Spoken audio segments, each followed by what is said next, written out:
আপোনালোকে চৰকাৰ বা বিভাগীয় মানুহখিনিৰ লগত যোগাযোগ কৰা নাই নেকি? যোগাযোগ কৰা হৈছে।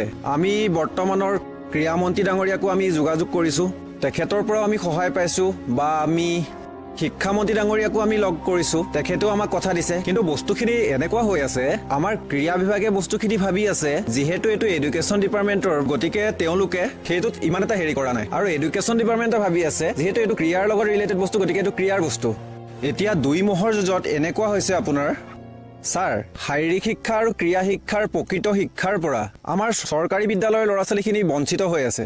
নাই নাই, চৰকাৰে কথাবোৰ নিশ্চয় চিন্তা কৰিব।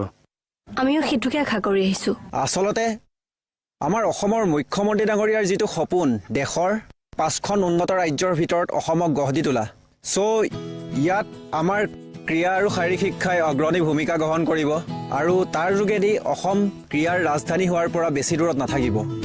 নিশ্চয়, আমাৰ ফালৰ পৰা আমি কথাখিনি জনাম তেওঁলোকক। থেংক ইউ ছাৰ, আমিও আপোনালোকৰ পৰা সেইটো আশা কৰি আহিছিলোঁ। ৱেলকাম। আপোনালোকেতো ভাল কামক সদায় সহায় কৰি আহিছে। নিশ্চয়, আশা কৰিছোঁ প্ৰত্যেকখন স্কুলত শাৰীৰিক শিক্ষাৰ ছাবজেক্টটো কম্পালচৰি হওক, আপোনালোকৰো এপইণ্টমেণ্ট হওক। চৰকাৰী খণ্ডৰ বিদ্যালয়ৰ ছাত্ৰ ছাত্ৰীসকলে প্ৰকৃত শাৰীৰিক শিক্ষাৰ পৰা বঞ্চিত নহ'ব।